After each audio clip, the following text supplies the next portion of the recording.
Good evening, everybody. My name is Michael Colma, and I'm the head of programs and communications here at International House. I'm grateful to see so many of you here this evening, and I'm delighted to introduce tonight's program, The Battle for the Soul of the Dalai Lama. Before we get started with the discussion, a few thank yous are in order. First, thank you to the iHouse team, Denise, Jocelyn, all of our great interns who have helped out with this program. Also want to thank our wonderful partners for this event, the Center for East Asian Studies, the Divinity School, the Committee on South Asian Studies, and the Marty Center. And of course, thank you to our speakers, who I'll introduce in just a minute. Tonight's program is one of many held at International House annually as part of our Global Voices Lecture Series programming. The Global Voices Lecture Series hosts prominent speakers, roundtable discussion groups, and special conferences and seminars. As part of this program, leading figures from the world stage come to share their thoughts and exchange ideas with students and members of the Chicago's civic community on major issues facing the country and the world. Tonight's program perfectly fits that Global Voices description. From the day International House opened its doors over 91 years ago, our mission has been to promote cross-cultural understanding, mutual respect, and friendship among international students, scholars, and the community. That mission is made manifest through programs like today's, and that mission guides the work of the 15 other international houses around the world. You can find out more about our programming on our website and by following us on social media. So let's jump right into it. I'm delighted to introduce tonight's speakers, who will dive deeper into the suggested battle. Moderating tonight's event is Professor Tom Ginsberg. Tom is the Leo Spitz Distinguished Service Professor of International Law at the University of Chicago, where he serves as faculty director for the Forum on Free Inquiry and Expression, as well as the Mali Center for the Study of Institutional and Legal Integrity. He is also currently co-directs the Comparative Constitutions Project. I've had the great privilege to know our speaker for tonight, Lobsang Sangay, for the better part of the last 16 plus years. Lobsang was part of in the Asia 21 Young Leaders Initiative, which my team created and ran when I worked at the Asia Society. We must have done something right in selecting Lobsang all of those years ago to be in that select group. Lobsang, of course, had already been very accomplished back in 2007. And he's gone on to even greater heights in his career. Lobsang is the Senior Visiting Fellow in the East Asian Legal Studies Program at Harvard Law School, and from 2011 to 2021, Lobsang was the Sikyong / President of the Central Tibetan Administration.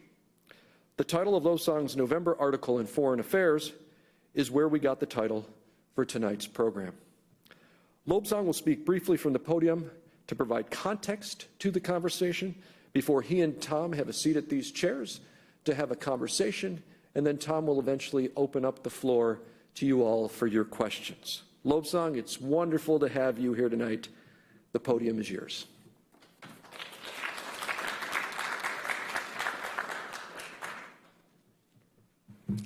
Thank you, Michael, for the kind introduction. It's a great privilege to be here at the historic International House, almost 100 years old in 9 years' time, right? So hopefully I'll be back to celebrate the 100th anniversary as well. And I want to thank all the co-sponsors, Center for East Asian Studies, Committee on South Asian Studies, Divinity School, and the Marty Center for sponsoring this event. And, I would like to acknowledge Tom Ginsberg, my, co-panelist or the moderator for the event. The karma works in wonderful ways. So I thought I was coming here to give a talk about Dalai Lama and reincarnation, which is essentially a subject of Buddhism, but it has geopolitical, international law, human rights relevance as well. But then karma works in wonderful ways, because I found we have an expert, not just a comparative constitutional law expert, but Tom is also an expert on Buddhism and law, right? So quite a good discovery, and he has published his book. He just gave it to me. I highly recommend all of you to buy and read this, because this is, I think, one of the first book on Buddhism and law. So I think just the karmic connection. So I thought, as a Tibetan, I'm Buddhist and then who studied law, I should be knowing more, but then I found that who has actually written a book. And then as Michael introduced me as one of the young leaders of Asia, we got selected in 2005-06, and the International House has got the right person in Michael, because the group who got selected, we used to have 250 young leaders from all over the world, and of which 10 or 15 will be selected as the fellows. And I was one of the fellows, so who went on to do what we promised to do, change the world, serve community. And then in our group, recently, the Vice President of Taiwan, who got elected, Bi-khim Hsiao, was one of the batch mate, and the U.S. Ambassador to India, President Ambassador to India, also a batch mate, and recently now the U.S. Ambassador to Croatia, Natalie Reyes, is also on the same batch. So Michael is good at finding talents who will go on to become leaders of the world. So International House is really, a privilege, to have him as part of your team. Now, I will, about the battle for the soul of the Dalai Lama. Normally, in Buddhist context, at least Tibetan Buddhists, we don't use the word soul. In reincarnation is normally, we use more consciousness. But in Hinduism, they do use, in reincarnation, they use the word soul. I just wanted to make that distinction, because the title of my article was also given to me by the Foreign Affairs.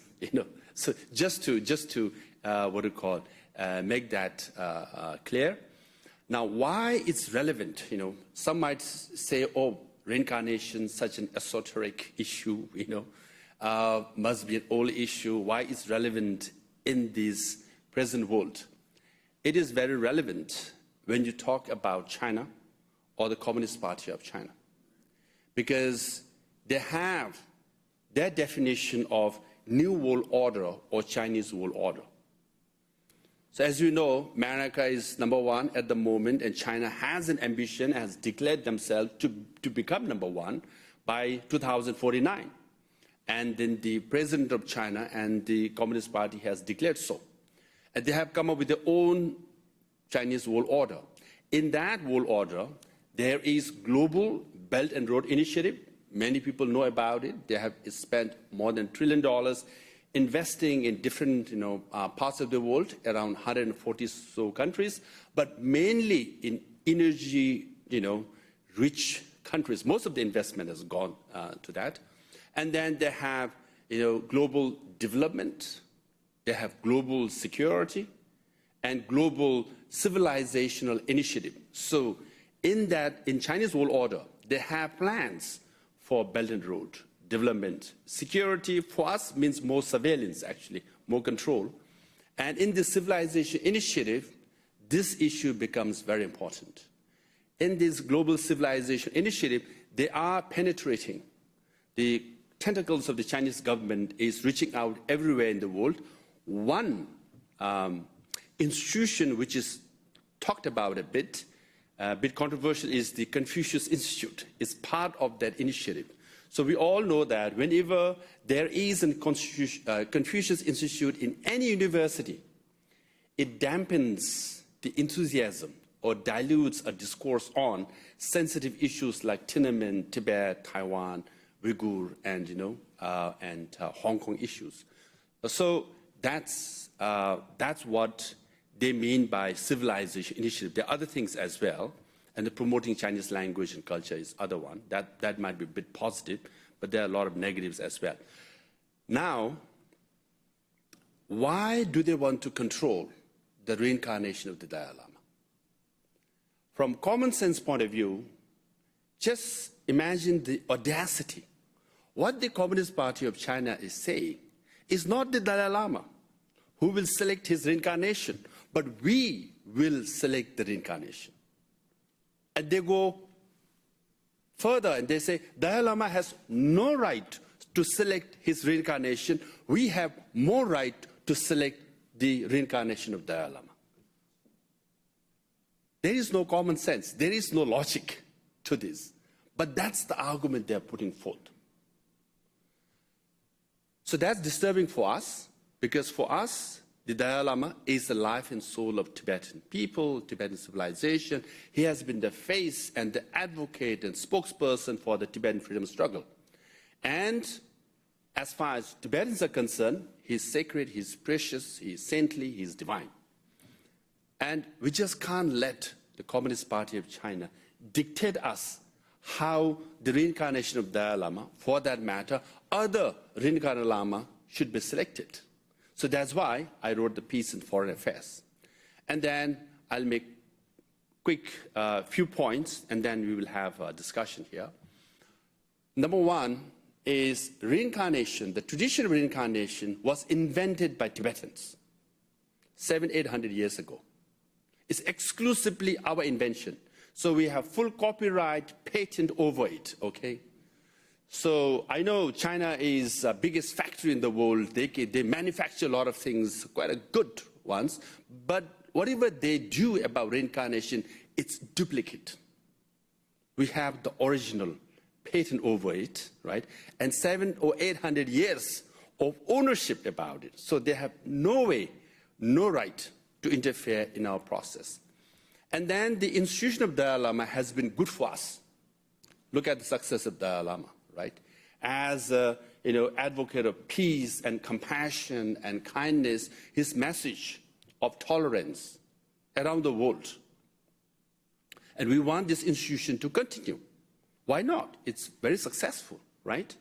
By the way, to Americans also, imagine, if you practice the traditional reincarnation, don't you want to have a reincarnation of John F. Kennedy, Abraham Lincoln? If you have a choice. But you may not go that route because you don't have a traditional reincarnation. But we do. Not only Dalai Lama, we have other lamas as well. Right? We've been practicing and selecting our reincarnated lamas for centuries. Now, as far as Chinese government is concerned, they occupied Tibet they started in 51, 59 they occupied it. But from 59 all the way to mid-70s, all they did was destroyed our monasteries and nunneries. 99% of our monasteries and nunneries were destroyed because they were evil. 99% of monks and nuns were disrobed. 99.9% of practice scriptures were burnt. Monasteries looted. This evil, it's an opium. And then they didn't bother about reincarnated lamas at all. But in 1990, when Dalai Lama was given Nobel Peace Prize, when Panchen Lama died, they said, hey, we have to control this. So we must have a law. So they came out in 1995. Only in 1995, they came out with the regulations as to how reincarnated lama should be selected. This is a from legal point of view, they're coming after 30 plus years. And then in 2007, they said, yes, we have order number 5. All the reincarnated lamas should be registered. We, the Communist Party, will select. So if you're district level reincarnated lama, you have to register at the district office of the Communist Party. If you are regional level, you have to register at the regional level. If you are national level, like Dalai Lama and Panchen Lama, you have to register at the national level. And we, the Communist Party, will determine whether you are the authentic reincarnated lamas or not. Only in 2007, they came up with the law, or rather regulations. And then now you have to register. All the lamas were forced to register. And they did, 300 or so. 2007. I think around 2000, I have the date in the article, 2014 or so, so they have around 600 in the month of March, April, I think. By August, it increased to 1,300. So within few months, for several years, okay, 300 to 600, and within, a few months, it increased from 600 to 1,300. 700 new reincarnated lamas came. How? A senior Communist Party member, a Tibetan, who's still in Beijing, said corruption. Communist Party leaders are taking bribes to give certificates of reincarnated lamas. So even they have come up with a law, but they abuse it. Through corruption, through red envelopes, they started doling out all the certificates for new reincarnated lama. So, point I'm trying to make is, historically, Communist Party of China had no role whatsoever as far as reincarnation is concerned. And from their practice, all they have done is destroyed everything Buddhist. Even when they came up with the law, they have abused it, and their corrupt practice has been involved.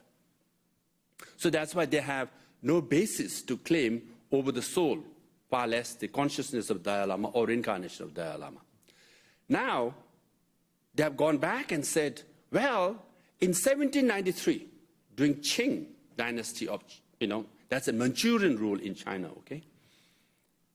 There was a law called 29-point ordinance. That was to govern whole of Tibet, supposedly to govern whole of Tibet. And Article 1, it's about reincarnation of the Dalai Lamas and Pinchen Lamas and other Lamas. Now they're bringing that back and saying, well, during Qing dynasty, we had this 29-point ordinance, so our claim to reincarnation go way back to the Qing dynasty. So Article 1, and as per Article 1, when you select the reincarnated Lama, especially Dalai Lama and Pinchen Lama, you must use golden urn. So you put 3 names written on ivory sticks, and you stir it, pick one, that will be the reincarnation of Dalai Lama. But then, Professor Lau of Hong Kong University, engineering background, he has done massive archival research on this. Now, he is, of course, in the US now. According to him, his finding is that he researched all the materials of Qing dynasty. So there are a lot of records. They're meticulous in keeping records. All the dynasties of China, they're meticulous in keeping records. He went through all these documents and did not find even a single law that says 29-point ordinance. He could not even find the 29-point ordinance, he could not find in this archival research. So his conclusion is, there is no original 29-point ordinance in Chinese. There's not even a duplicate. So there is no Tibetan version of 29-point ordinance. There's not even a duplicate of the Tibetan version of the 29-point ordinance. Now, only thing that they have is supposedly a note or noting taken by an Amban official or a staff member of the Chinese ambassador in Tibet. That's all they have. So look at, again, the audacity. They don't have 29-point ordinance. The document doesn't exist anywhere, neither in Chinese or in Tibetan. But they say, oh yes, as per that ordinance, we have right to select the Dalai Lama. So when Chinese government make this kind of claim, we have to be very careful and skeptically analyze it. So that's the point I was trying to make. Now, why the Chinese government is adamant in controlling or selecting the next Dalai Lama? It has major geopolitical ramification.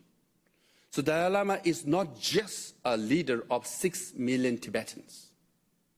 He is also the head of Buddhism or Buddhists in Mongolia. He is the head of Mongolian Buddhists. And he is also respected and followed by Buddhists in the whole of Himalayan belt, from Ladakh in Jammu and Kashmir, then to whole of Himachal Pradesh, to Nepal, Sikkim, Bhutan, all the way to Arunachal Pradesh. They border Tibet, and thereby most of them follow Buddhism, and most of them follow Dalai Lama as their spiritual leader. And interestingly, even in Russia, it's in the news, 3 of the republics of Russia, Tuva, Kalmyk, and Buret, they are 90% Buddhist. and all follow Dalai Lama as their spiritual leader. So Dalai Lama is not just a leader of 6 million Tibetans, but huge geopolitical ramification as well.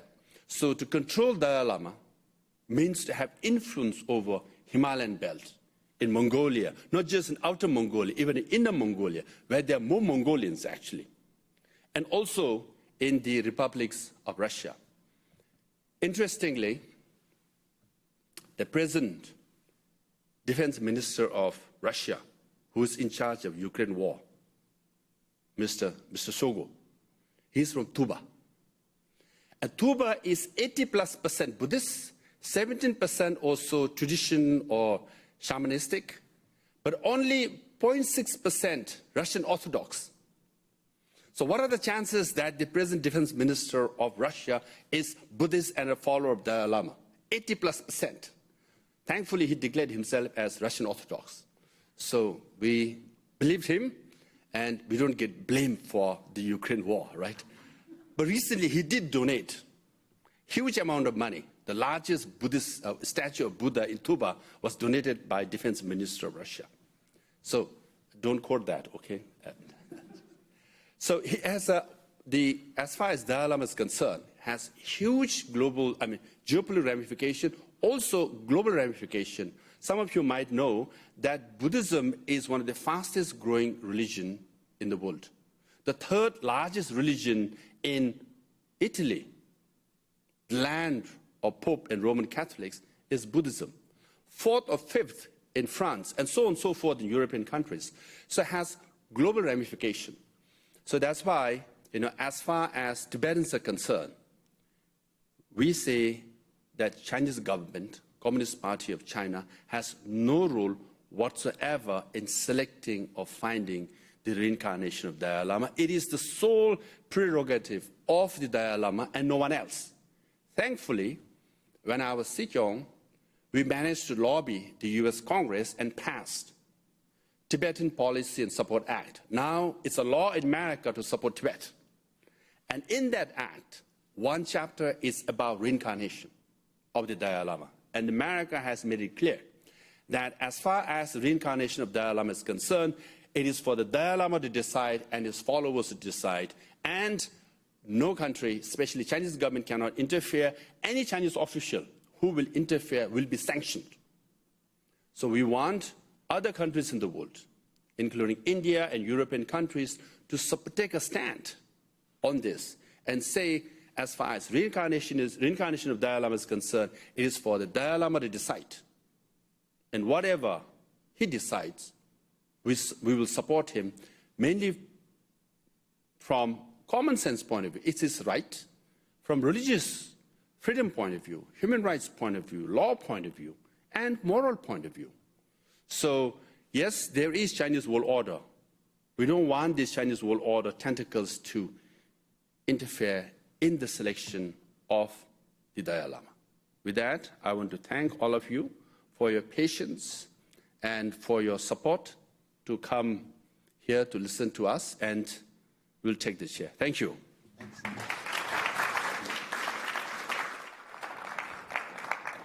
Would you like some water?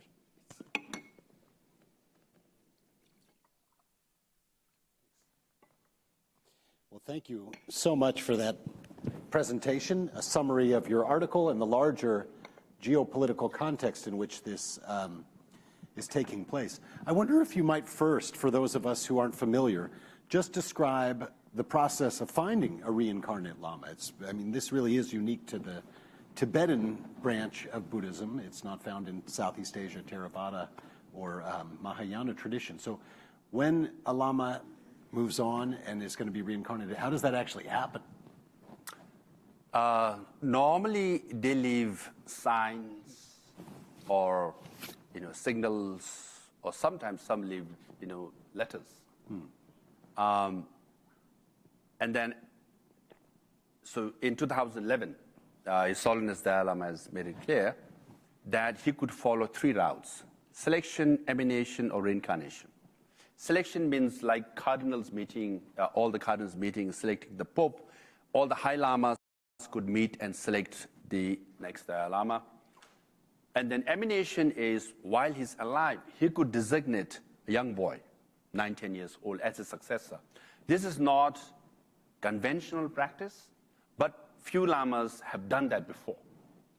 And then the third one is the reincarnation, meaning before he passes away, he will leave instructions in writing or verbally, and normally appoints a regent.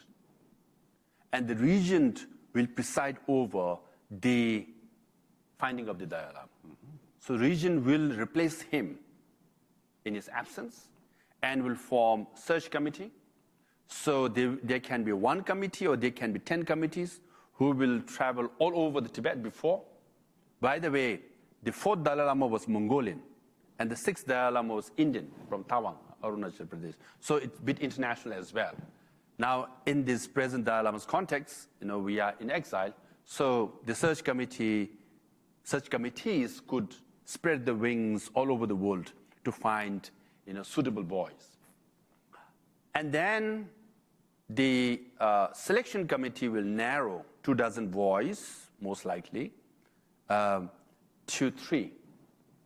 And then the finding committee will traditionally, the region has to go through lots of rituals, meaning lots of prayers, and then look for vision and, look for dreams, and then do divination, and then narrow down to 1.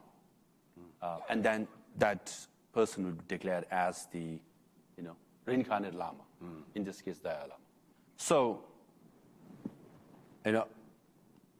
coming from, I'm a lay person, you can see I'm not a monk, okay? I'm giving you a very Starbucks or, espresso version of a very rich tradition. But in a nutshell, that's a simplistic way of putting it. Yeah, yeah. And what has the Dalai Lama actually said so far about his future reincarnation? I gather he said a few things. Yes, he said that statement he issued was in 2011. But then it's been the news that whether the next Dalai Lama will be a woman or a Spanish or Italian or American. Many journalists ask him this question: so who will be the next Dalai Lama? Can he or she be a Spanish or American? And then Dalai Lama often answers by saying, possibly. And the journalist writes a headline saying, next Dalai Lama will be a Spanish woman, But then you don't understand, he is a monk, right? When you ask him a question, he's getting into this dialectic discourse. So you ask me a question, I can't rule out the possibility. So he's saying, possibly, doesn't mean yes, But then most likely, for all the 14 Dalai Lamas so far has been male. And we have female reincarnated lamas as well, okay? So that it's not discriminatory per se. We have few, but we do have women who are also reincarnated. So there are a lot of possibilities, but there's also benign, not competition, but aspirations. Mongolians will say, we have only 1 Dalai Lama, right? Tibetans had, 12. So don't be so selfish. Why can't we have the next Dalai Lama be Mongolian? And the whole of Himalayan belt will say, Sikkimis will say, why not us? And Ladakhis will say, Dalai Lama visited Ladakh 28 times. Other than America, Dalai Lama has visited Ladakh the most. So we are the favorites. So we never had Dalai Lama, so Dalai Lama should be Ladakhi, Kinnaur will say the same thing, and Arunachal will say, hey, 4th Dalai Lama 6th Dalai Lama did not live long. He was from Arunachal. But why can't we have next Dalai Lama who can live long and say he was actually, so there's this benign aspirations of competition. And there are a few American Buddhists and European Buddhists and Asian Buddhists will say, why not mine? Why can't we have that? That is also there. But I would like to believe and hope the next Dalai Lama should be a Tibetan, mainly because our civilization is at stake here. We have lost our country, and we are in precarious situation, and we need a leader to lead us. So Mongolians can afford not to have Dalai Lama, still have their own country. Right? Arunachal can have their own state. They all have their own independent country, independent area, right? We don't. So from that point of view, he should be a Tibetan. Having said that, it is for His Holiness the Dalai Lama to decide where he wants to be born and how he should be selected. But he has made it very clear. If he is to pass away in exile, he will be born in exile, not in China at all. So that he has made it very clear. So, a Communist Party of China has no chance whatsoever. It might be an interesting time to talk a little bit about the survival of the political community. It's an amazing challenge, of course, which Tibetans have faced since 1959, and then even before, obviously. I wonder if you might tell us a little bit about the government in which you served, and how did it come about, the Dalai Lama's role in, if you will, democratizing Tibetan politics? The Tibetan democracy is more top-down democracy. Normally, democracy, the people fight for democracy. Venezuelans are in the streets fighting for democracy, but Maduro is refusing to give up power. And Assad in Syria, right? People are fighting, but then Assad refused to give democracy.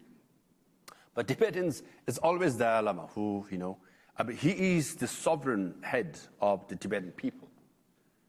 But then if you look from 1959 all the way to 2011, he has been devolving his political authority. He said, no, we need a constitution. And then, of course, we drafted a constitution. But he said, we need a clause for impeachment, his impeachment. And Tibetans said, that's scandalous. How can we impeach Dalai Lama? It isn't even, they can't even think about it, but he insisted. So we had a constitution in 1963 with an impeachment clause to remove the Dalai Lama. He insisted. And we have a parliament, then we have an indirect election of the cabinet, then direct election of the cabinet by the parliament, and then the direct election of the Kowloon Tripa and Sikyong, right? So when I got elected in 2011, he said, you know what, now I'm going to completely separate the church and the state and fully devolve all my political and administrative authorities to the elected leader, and which happens to be me. So that I didn't bargain for, but he decided to devolve all his political authority. So it's a top-down, but he actually believed in democracy. So that's why he embraced, whenever he had to choose between his authority and democracy, he always chose democracy. So that, again, reflects his greatness.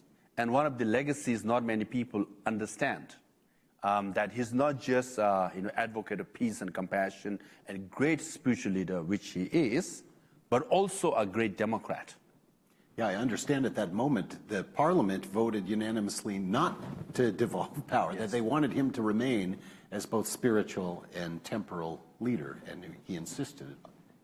Yeah, he had announced that he is going to fully retire from political and administrative matters, and then there was a special emergency meeting of all the Tibetans, right?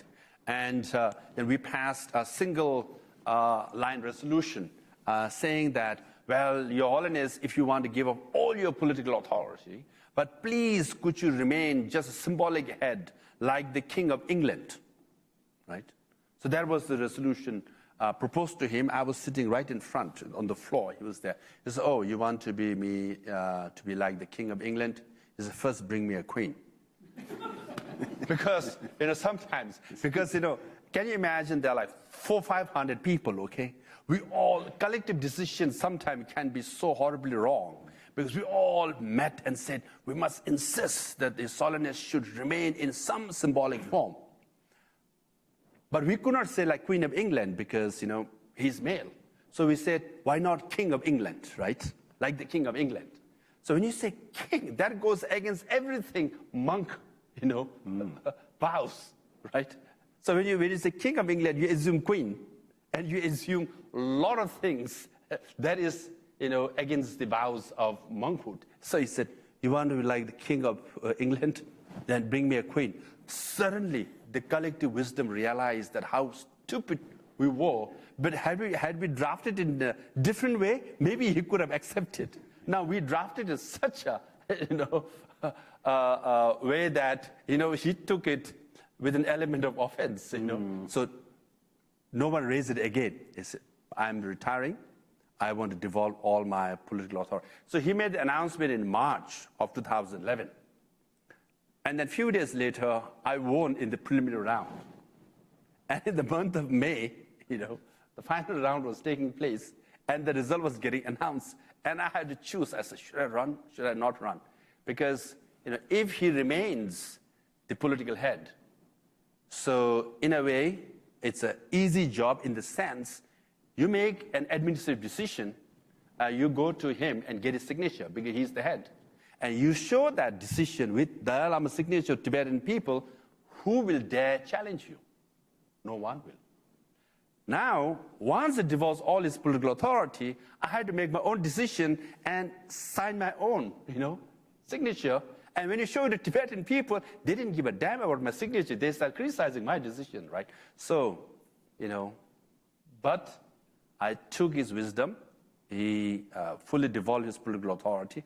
I did the best I could to transition from a Solanist-led government to a layperson-led government as per his vision and his advice, and we made a successful transition. I mean, it's a big challenge when you think about the long sweep of Buddhist history, long sweep of Tibetan history for sure. You've had hundreds of years of government, fused power with spiritual and temporal power combined. But even in other parts of the Buddhist world, the theory is that the king's job is to turn the wheel of Dharma, and they're very tightly linked. Now, as I understand, you're in a world with politics where you have competing programs you have to run. You have to say why you're the better leader than the other one. What was that like for you to have to participate in kind of competitive democratic politics, if I might put it? Yes, till 2011. So Tibetan parliamentarians are ahead of the Sikyong or Kalintripa. When there was election, they never went to the public and asked for votes because they say it's a freedom struggle, freedom movement. If you want me to lead, vote for me, right? And if you don't vote for me, it's okay. I will not lead you. But then because as someone who wrote my dissertation on democracy in exile, I thought democracy means you should go to the people, ask for a vote, and you should be accountable. So I started practicing the theory of democracy by actually going to the people, shaking hands and kissing babies and all that American politicians do. And then I was accused of blasphemy. I said, how can you do that? How can you kiss babies and shake hands? He is Americanizing Tibetan democracy and Tibetan election. I was in the receiving end.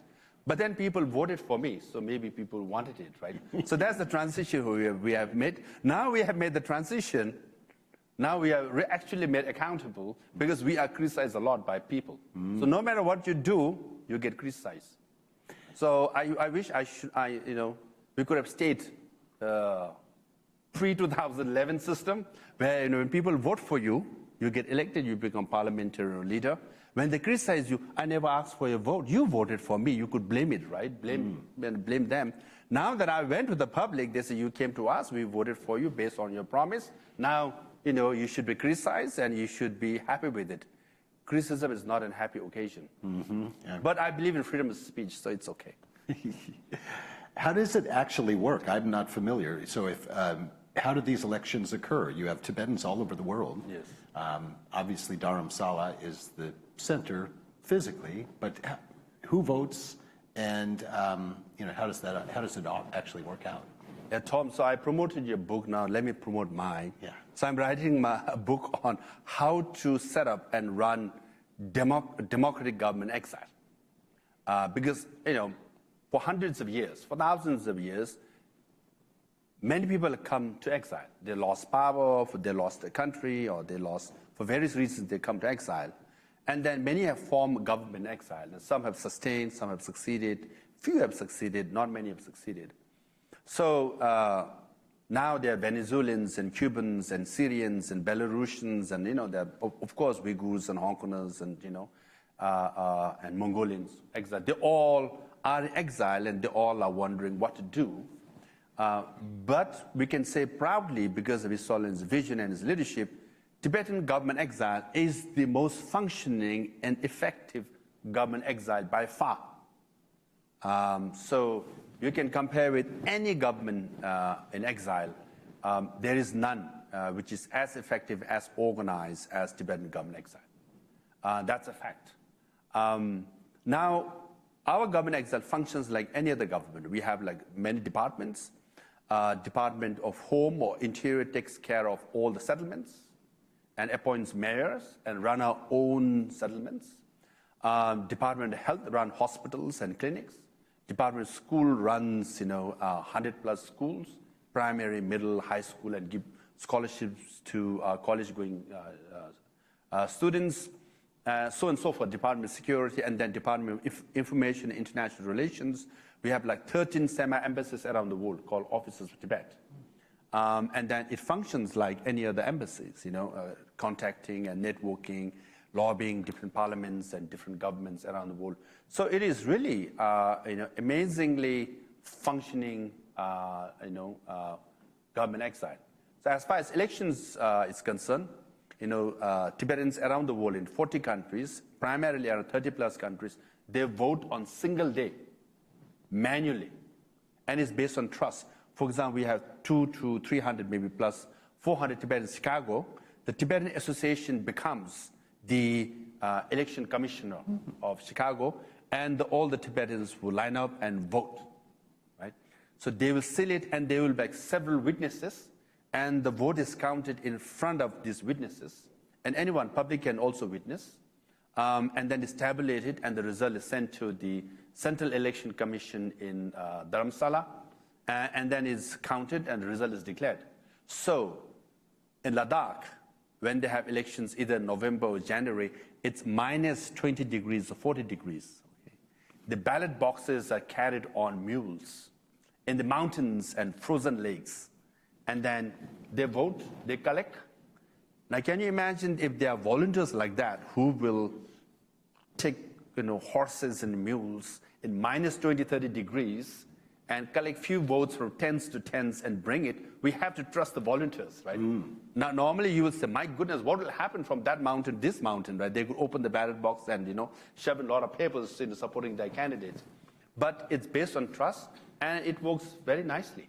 And then we have debates all over the world. So I had a debate in Dharamsala, where the Tibetan government exile is in India. Next day was in Delhi, and third day was in Switzerland, and sixth day was in DC. So it's a cross-continent. So American president election is child's play when it comes to our campaign, because we have to travel across the continent, to get like few votes, right? But then in 2011, at least 2016 later, it has become a bit politicized, Americanized, right? But 2011, we had a very friendly match. So the other candidate and me, we were traveling on same car from Delhi to Dharamsala, staying in same hotel. Not just same hotel, we just got one room, we shared the room as well. Next day, we had breakfast together, right? We had breakfast together, and all our supporters were like, what the hell, man? We are fighting here over to these candidates, and they're having breakfast together, So we were giving campaign tips and all that, So if American presidents, and congressmen, they want to decrease the money in election, they should share their, cars, hotel rooms, and then, have a friendly match, and whoever wins, you run the government, There's nothing to gain. Because actually, we have nothing to gain. I was a senior fellow at Harvard. I had a proper job.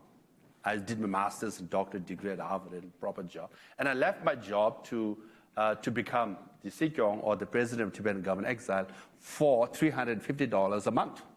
That's my salary. So less than my per diem at that time, right? So then I increased it to $400, maybe $75 a month now. So that's like zero pay. This is a labor of love, okay?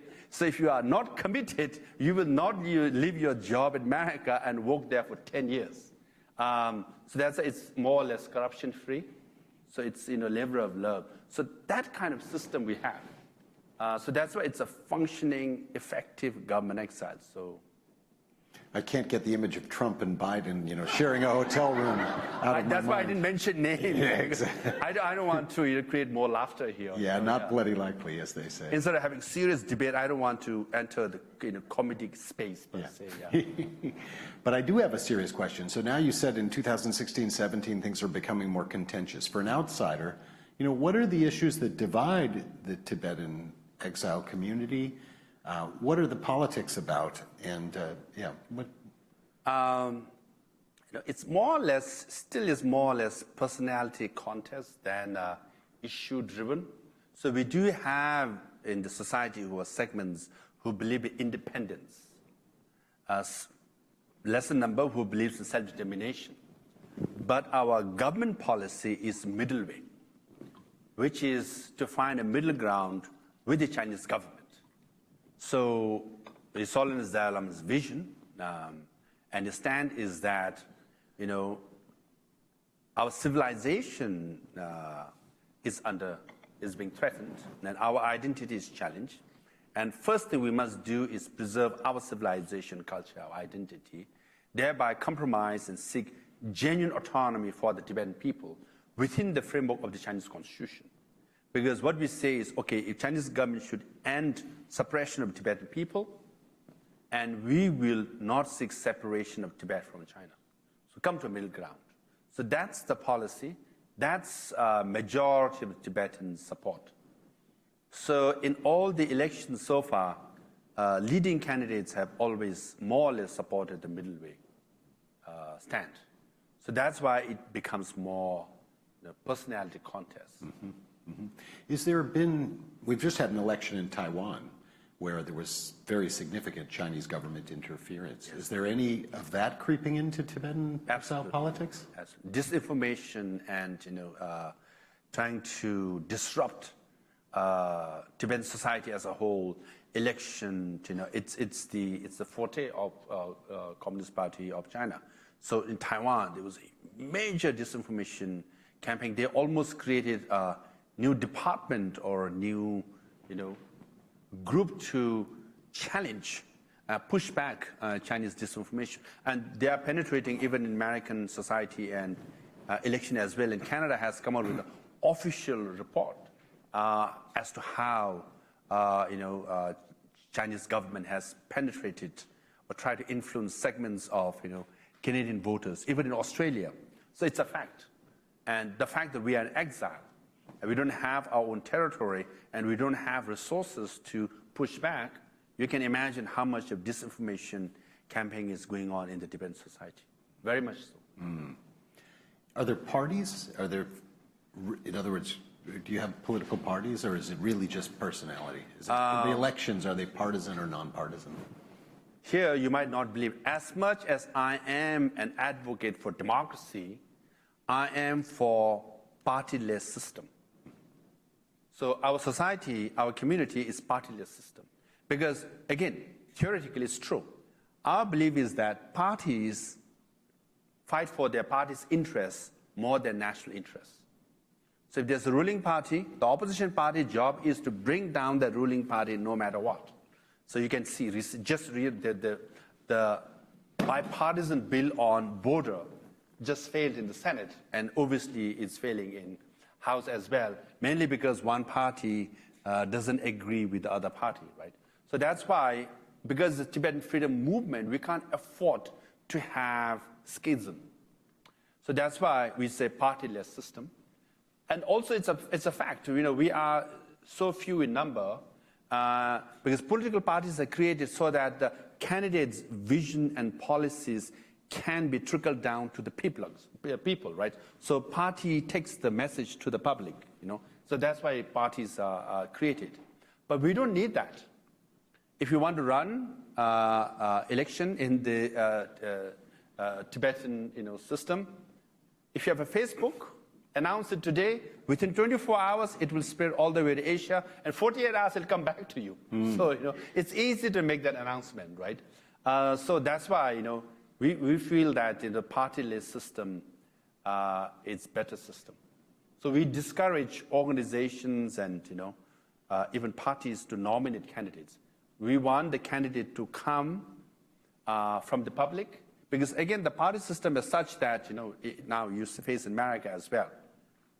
Party nominates the candidate, and then the people have no chance whatsoever to nominate candidates, right? So in our system, there we have 2 rounds. Preliminary round, anyone can vote for anybody. So anybody can be a candidate. And in the second round, Election Commission will select 2 candidates, and they will have the final round. So that's very democratic Buddhist kind of system. It's interesting. I want to pick up on that. Bhutan, just as a point of information, they have a system where they have created parties recently, but they have a two-round system. So there will be many parties running for parliament, and only the two largest ones run in the second round. So that it's again kind of channeling people's opinion. But this leads to a question, a big question, and forgive me if it is above your pay grade, if I could use the term. His Holiness has talked a little bit about what a Buddhist democracy would look like, what a ideal Buddhist society would look like, a Buddhist constitution, if you will. What do you think? What would a Buddha, if we were to reorganize our politics along Buddhist lines, reorganize our society along Buddhist lines, what would that look like? I think then you have to look at His Holiness' five-point peace plan, nuclear disarmament, zone of peace, non-violence, and then they said no army, so all that comes, and then based on values and principle of compassion and kindness. So that's the world he envisions. Thank you. Well, it's a world we need. I'd like to now open it up to all of you if you have questions or comments from the floor. And we do have microphones, so I'll call on you and you can speak in the back, but wait a moment until the microphone comes. It would also be really nice if you could introduce yourself. Thank you. Is it on? Okay, hi, my name's Taryn. I'm a second-year PhD in the Divinity School. I have a question that might be perceived as a little provocative, and I want to ask it. I like provocation. Okay, good. And I want to ask it in the spirit of provocation, while still being very respectful to His Holiness, to Tibetans, and to the Tibetan cause for freedom. And the question that I want to ask is whether or not the continuance of the institution of the Dalai Lamas is in fact an obstacle to the Tibetan freedom movement. Right. The reason I say that is because, the Dalai Lama is a symbolic figurehead of Tibetan freedom, right? That the Chinese can use disingenuously in various ways to continue to spread a certain message about the Tibetan cause. At the same time, the Dalai Lama, legally is not the leader of the Tibetan government in exile. And so his power is also, decreased legally, while at the same time symbolically so important and also in the minds of the Tibetan people. So I just wonder about that tension and whether or not you think, continuing the institution of the Dalai Lama is beneficial to the Tibetan cause. First, yes, continuation of the institution of the Dalai Lama is beneficial to the Tibetan cause. The fact that in the last 60 years, when His Holiness Dalai Lama and our parents came from Tibet after losing our country to exile, we have nothing, right? His Holiness used to also say, we have just sky and earth as our friend, nothing. From there to become a global movement, to have a Tibetan cause, we are small in number, but it has certain, support around the world is mainly because of His Holiness Dalai Lama. So that's why we want the institution of Dalai Lama to continue. Now, he's symbolically leader, but not legally leader. That's what you said. His power is diminished. Not so. He used to introduce me as, you say, well, we have young Lobsang who's elected as a political leader, Harvard graduate, but his Tibetan is so poor. He talks like school kid. I mean, he prays and criticism comes, in tandem, so, and then he said, by the way, he's my political boss. But I'm his spiritual boss. He says that. Because I know for a fact that I can pass a law, and he says one word, I know which is more powerful, which, I know which one the Tibetan people will follow. They will follow his one word than my one page of whatever justification, administrative rule, I have.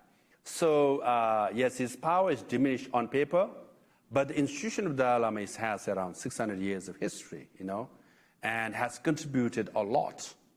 And the Dalai Lamas and Tibet is synonymous. And then if you go by identity of nation and myth and all that, Buddha of compassion and Dalai Lama being the manifestation of Buddha of compassion.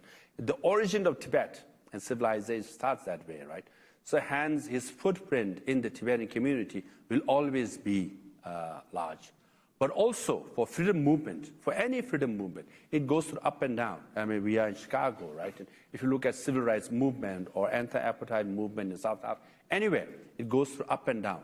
Whenever it goes up, there's always a charismatic leader who will lead with the innovative, creative strategy, and the movement goes up. And we have a permanent, charismatic, leader in the institution of Dalai Lama. Why give it up, right? So we have a symbol, and we have a brand from marketing point of view.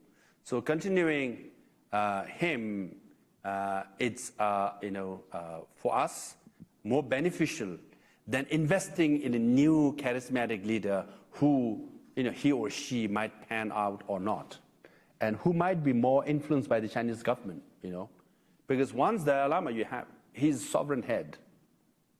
You cannot. There's no term limit.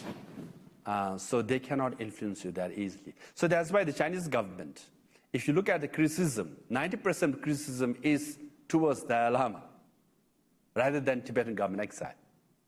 Right? So he is very important for us.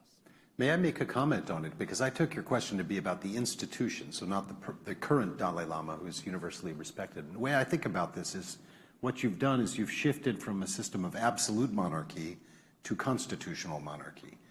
And constitutional monarchies tend to be pretty good forms of government, in part because the stakes are lower.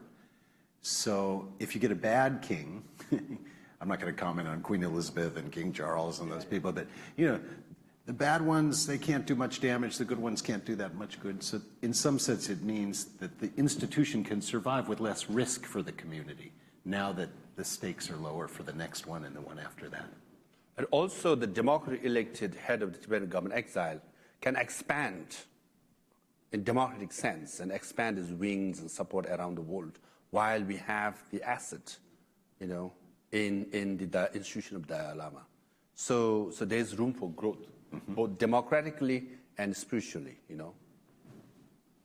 Yes. Wait a moment for the microphone. Up here.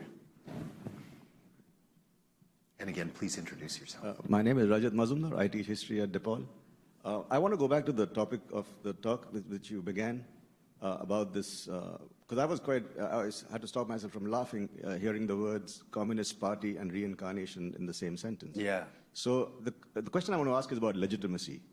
How does the Chinese Communist Party, professedly unreligious, non-religious, irreligious, anti-religious, legitimize within the communist circles the acceptance of reincarnation? And then no matter what law they pass or they manufacture, the 1793 example you gave, it may or may not exist. So they're trying to legitimize it in some way. The fact that the Tibetan people, the CTA, you yourself, will reject it, how would that, the Chinese reincarnation or the Chinese acceptance of X, Y, or Z as the Dalai Lama reincarnate, how would that lack of acceptance amongst the Tibetan people affect that institution itself? That's why I came up with this Chinese world order, right? If you look at the map of China, Han Chinese inhabited area is only 40% of the present China. So between Yellow River and Yangtze River mainly, right? And up north is Great Wall. Outside that is all independent countries, Manchuria, Mongolia. Now China is beyond the Great Wall, and Mongolia is Inner Mongolia is part of China, Manchuria, and all expanded all the way to Xinjiang, East Turkestan, and Tibet, right? So 60% of the landmass of China is an expanded territory of China. But then we say Tibet was independent, it's our country. China says, no, this is China.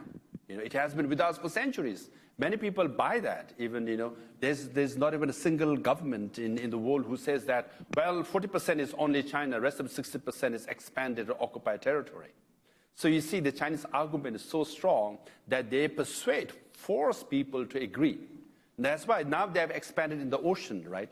from the South China Sea to East China Sea. They said, this is our territory. Philippines is saying no. They filed a case in International Tribunal. They won the case. China says, doesn't matter.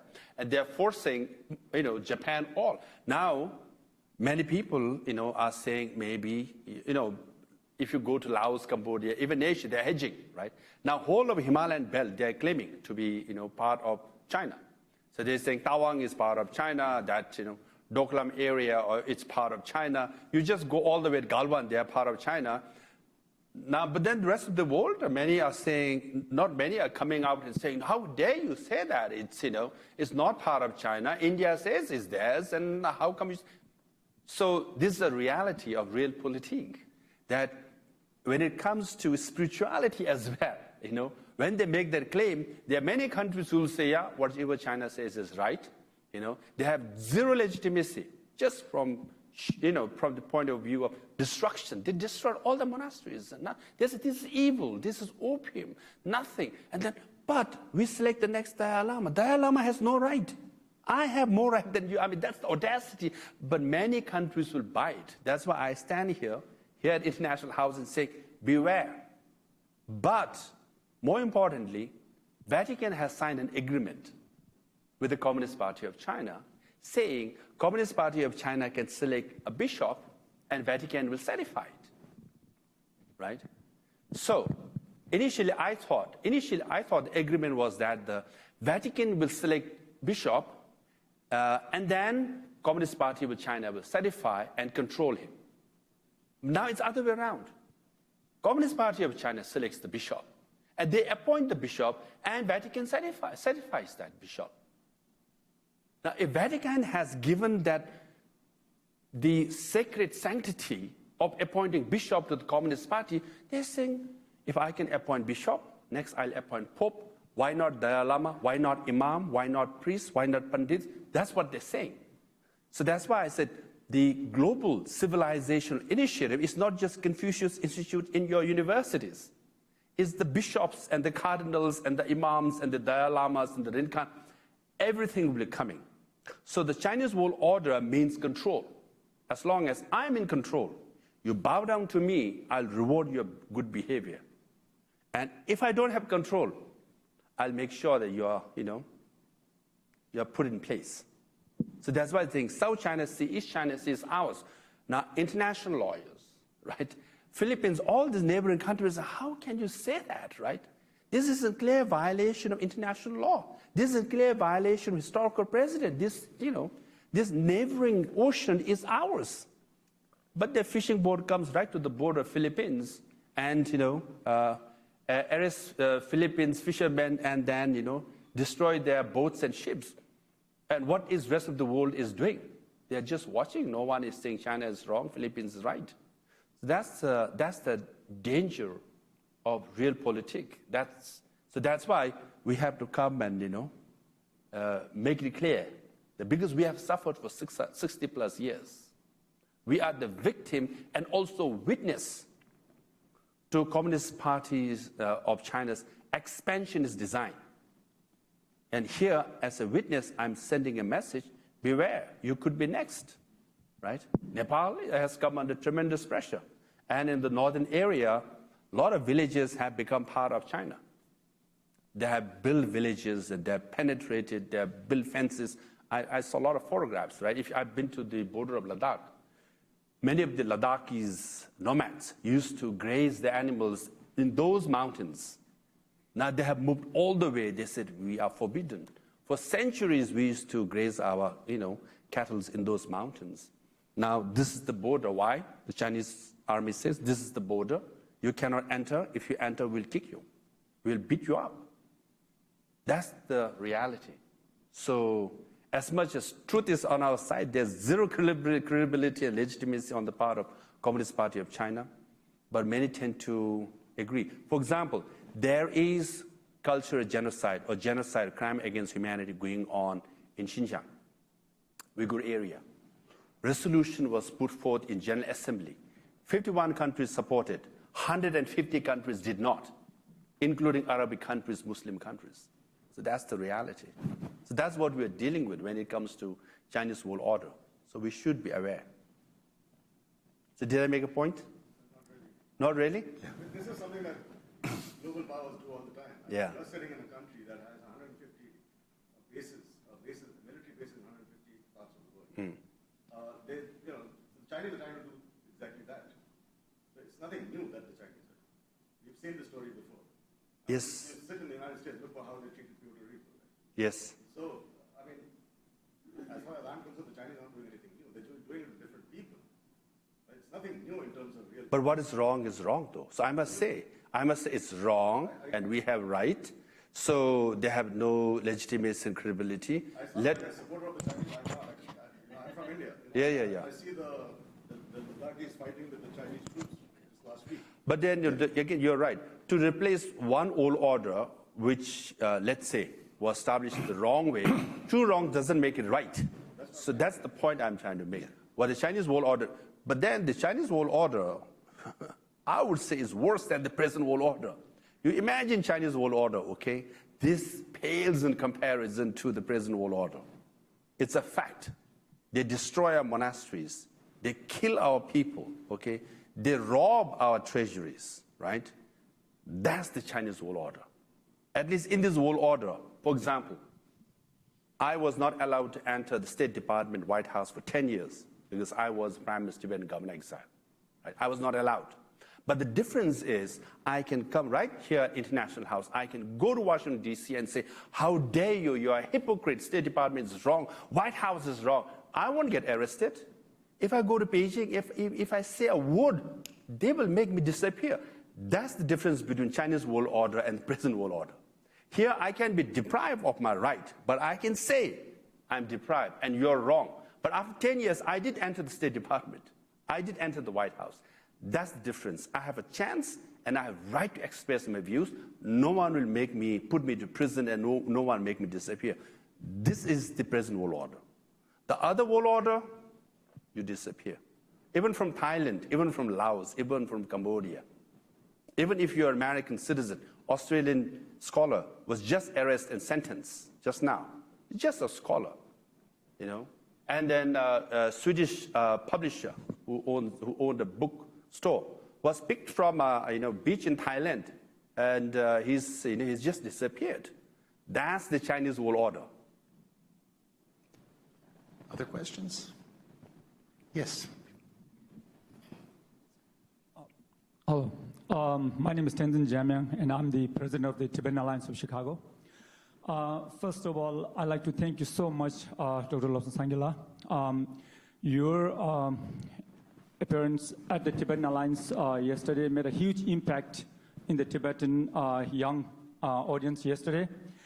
And late night, I went back home. It was around 12:30, and my daughter was studying. And I didn't ask her any question why she was staying too late, because she was at your talk. And when I got home, she said things really shook me, actually.